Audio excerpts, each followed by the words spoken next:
नमस्कार, आप देख रहे हैं आशीष न्यूज़ टीवी 24। मेरा नाम है आशीष वर्मा। मैं आप सभी को आज की जो घटना सुनाने जा रहा हूँ, इसे सुनने।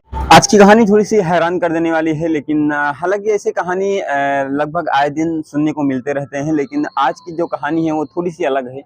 आज ये कहानी शुरू होती है 8 नवंबर को। 8 नवंबर को एक अमिता नाम की लड़की अपने घर से निकलती है।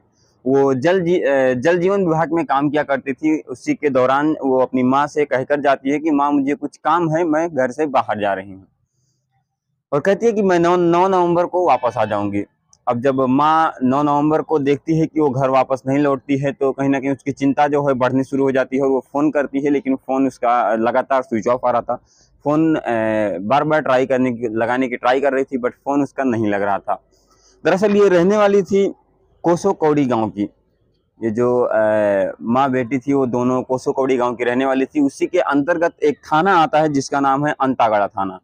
अब जब वो घर वापस नहीं लौटती है, तो जिस जो माँ होती है उसका नाम होता है सोनीता बाई। सोनीता बाई अब जाकर अंतागढ़ थाने में एक रिपोर्ट दर्ज करवाती हैं गुमशुदगी का।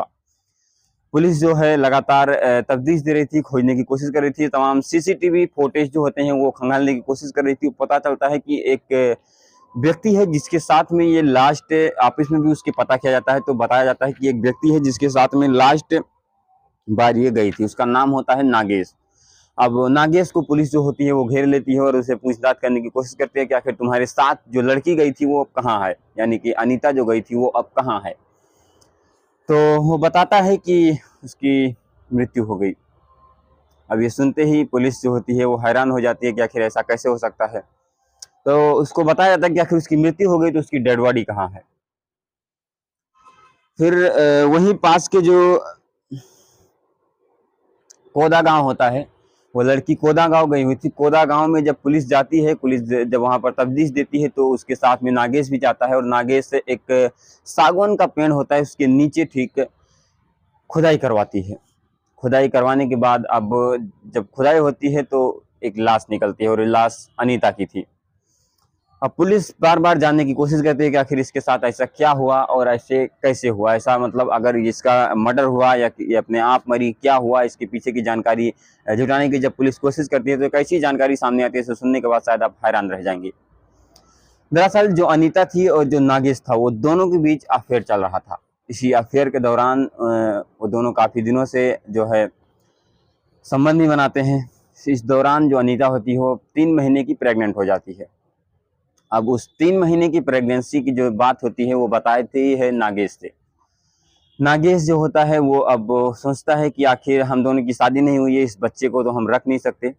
इसे हमें जो है डिकम्पोज़ करना होगा, यानी कि इस बच्चे को जो है कहीं न कहीं अब दवा के माध्यम से या किसी भी माध्यम से जो है डीएमसी के माध्यम से इस बच्चे को निकालना होगा। क्योंकि इस बच्चे को हम रख नहीं सकते, हमारी शादी हुई नहीं है, समाज क्या कहेगा, घर वाले क्या कहेंगे?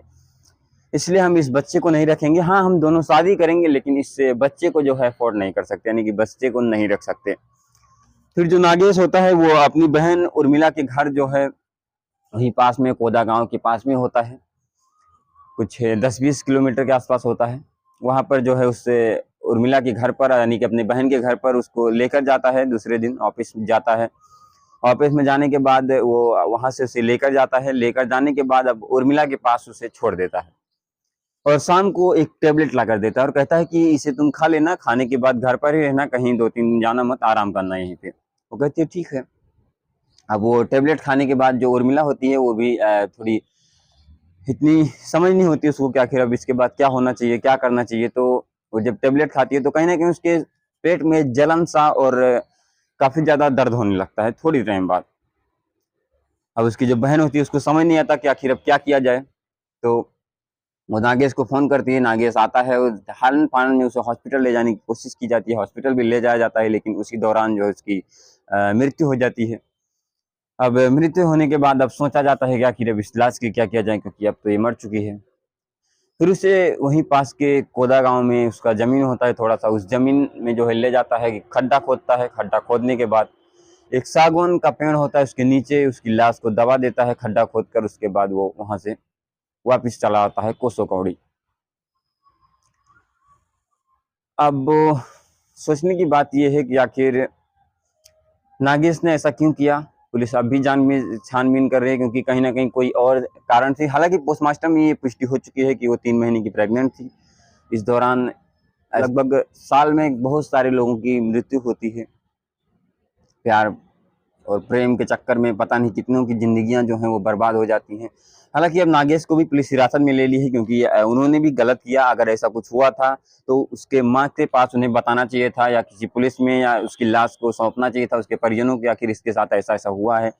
उन्होंने भी गलत किया, और उसके अगर गलत किया है तो उनको भी थोड़ी बहुत सजा मिलनी जरूरी है, उनको भी सजा दिया जाएगा। लेकिन इस केस को सुनाने का मकसद किसी को हैरान करना या किसी को परेशान करना नहीं है, बल्कि एक जागरूकता फैलाने की कोशिश है। बाकी हमारी ये कोशिश कैसी लगी आप सभी को कमेंट बॉक्स में जरूर से बताना। तो चलिए मिलते हैं किसी नए वीडियो के साथ, तब तक के लिए जय हिंद, जय भारत।